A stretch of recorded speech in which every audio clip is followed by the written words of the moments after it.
East side, ये waste है, ये नॉर्थ है और ये साउथ है ना। तो अगर इसको है ना कंटिन्यूसली अगर हम देखते जाएंगे पूरे मतलब कुछ दिनों तक, तो समझ में आता है कि ये ट्रैवल कर रही है स्पॉट है ना। मतलब ये एक जगह पे नहीं रहते, ये ट्रैवल करते हैं। फिर ये वेस्ट की तरफ जाएंगे, वेस्ट एज की तरफ। फिर अगर मान लो ये इस तरीके का ये स्पॉट है ना, इसके सरवाइव करने के चांसेस बहुत ज़्यादा रहते हैं।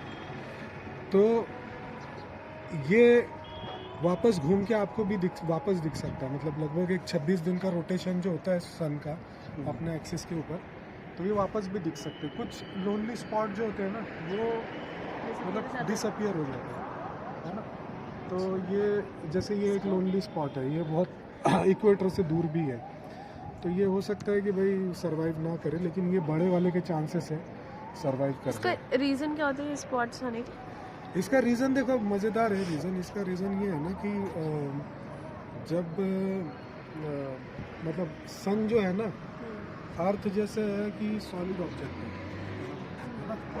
तो अर्थ का जो मैग्नेटिक जो मैग्नेटोस्फीयर है, मैग्नेटिक लाइंस जो है वो मतलब अर्थ के रोटेशन के साथ घूमती रहती है ना। मतलब अगर ऐसे देखें तो अर्थ के रोटेशन के साथ हो, लेकिन होता है ऐसे ना, सन का जो मैग्नेटोस्फीयर है ना, वो ऐसा नहीं होता है, क्योंकि सन जो है वो पूरा का पूरा सॉलिड ऑब्जेक्ट नहीं है। मतलब वो प्लाज्मा का गोला है, मतलब उसमें हॉट गैसेस है, प्लाज्मा है ना।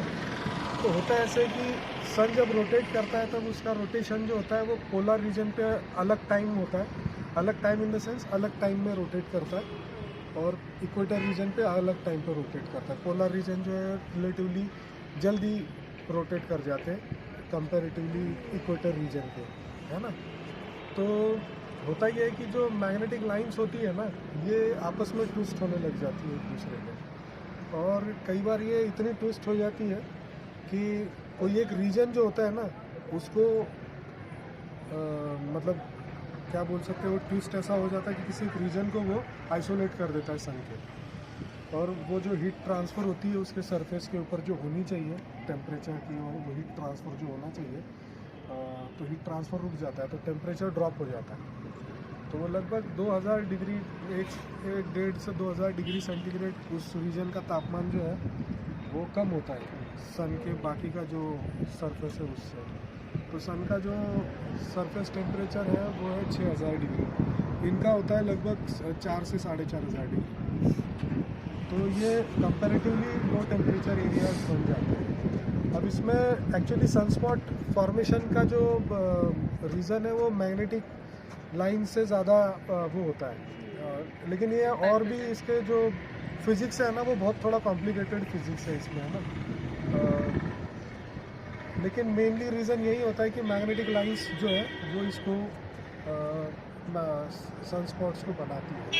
लेकिन अब होता है मज़ेदार बात ये है ना कि कई दिनों तक सन जो है ना, उसके ऊपर आपको एक भी स्पॉट दिखेगा नहीं, कई सालों तक नहीं दिखेगा। मतलब ऐसा भी होता है, मतलब एक पीरियड ये आता है ना कि जहाँ पे आपको एक सिंगल सनस्पॉट नहीं दिखता। तो ऐसा क्यों होता है? टेम्परेचर कम क्यों होता है किसी जगह का किसी जगह पर? और मतलब एक लगभग एक 10 साल के पीरियड में, 10 से 11 साल के पीरियड में ये साइकिल जो है ना, मतलब ये सनस्पॉट जो है ना वो अपीयर होते हैं, एक साइकिल जैसा बनता है ये।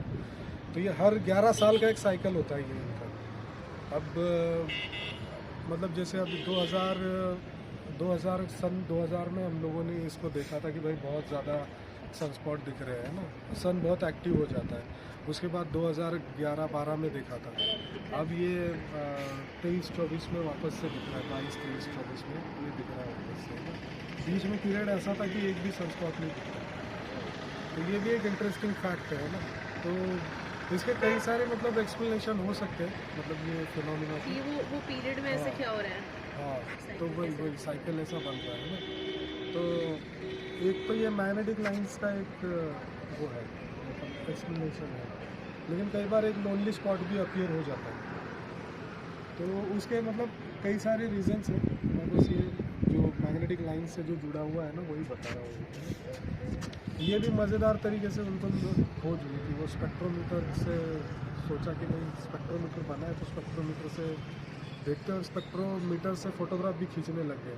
स्पेक्ट्रोमीटर में उन्होंने ये किया कि सिर्फ एक वेवलेंथ से आने वाली जो लाइट है ना उसको अलाउ किया था, तो उसके फोटोग्राफ लिए थे।